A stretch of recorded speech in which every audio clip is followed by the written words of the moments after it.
Hello friends, સ્વાગત છે તમારું મા કા સ્વાદમાં। આજે હું તમારા માટે વરસાદની સિઝનમાં ખાવાની મજા પડે તેવા દાળવડાની રેસીપી લઈને આવી છું। રેસીપી પસંદ પડે તો ચેનલને સબસ્ક્રાઈબ કરવાનું બિલકુલ ભૂલતા નહીં અને બાજુમાં રહેલા બેલ આઇકનને પણ જરૂરથી પ્રેસ કરજો, જેથી તમને મારા નવા વિડીયોની નોટિફિકેશન મળતી રહે। તો શરૂ કરીએ આજની મજેદાર રેસીપી। મેં આ 1 કપ ચણાની દાળને ઓવરનાઇટ પલાળી રાખી હતી, તો હવે આને આપણે પીસી લેવાની છે।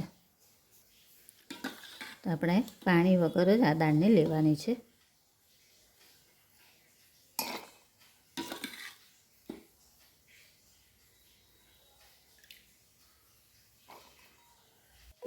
આ રીતે થોડું થોડું કરીને દરદરું રહે એ રીતે આપણે એને પીસી લઈશું। જો આ રીતનું એનું દરદરું આપણે એનું ટેક્સચર રાખવાનું છે। હવે આને આપણે ઢાંકીને 2 થી 3 કલાક માટે રહેવા દઈશું। 3 કલાક પછી એની અંદર આપણે મસાલા કરી દઈશું।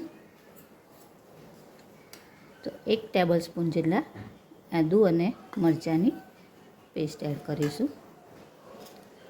1/4 કપ જેટલા લીલા ધાણા, સ્વાદ મુજબ મીઠું,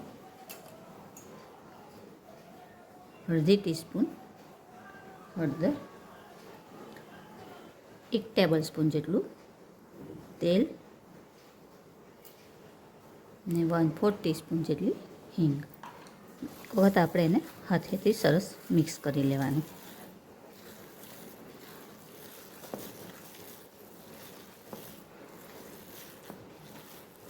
આ સમયે તમને મીઠું કે મરચું એક પણ ઓછું લાગે તો સેજ ટેસ્ટ કરી લેવાનું।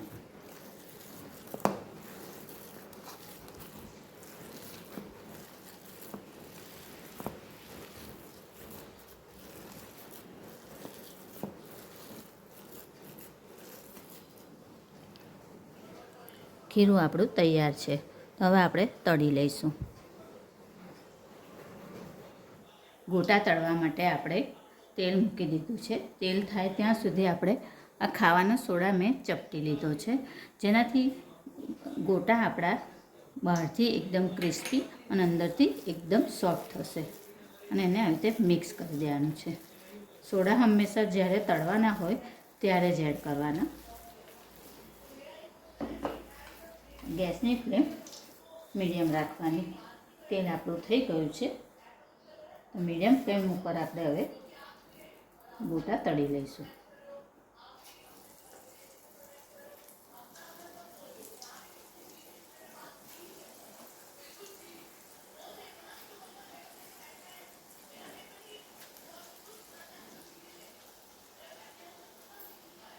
વચ્ચે એક વખત આપણે એને રીતે હલાવી આપવાનું અને આવી રીતે ઉપર નીચે કરી દેવાના।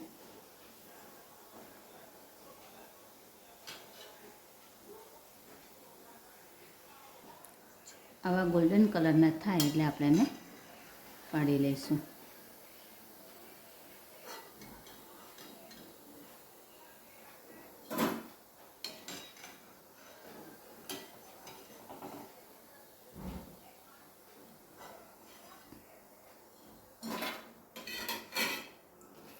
આ રીતે આપણે બીજા પણ તળી લઈશું।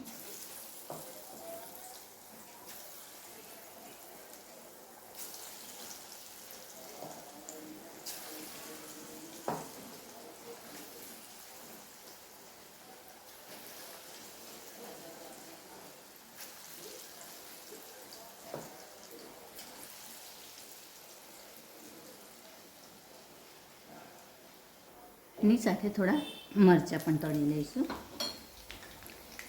ભજીયા આપણા તળાઈ જવા આવે, બ્રાઉન કલરના થોડા લાઇટ બ્રાઉન થઈ જાય ત્યારે મરચાં અંદર એડ કરી દેવાના।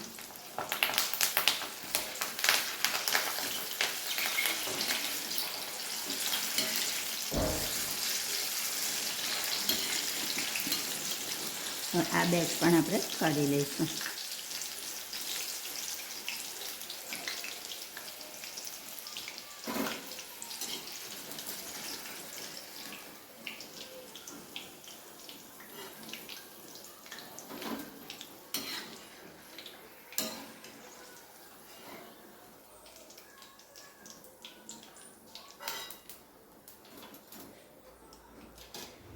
આ રીતે આપણે બધા જ ગોટા તળી લઈશું.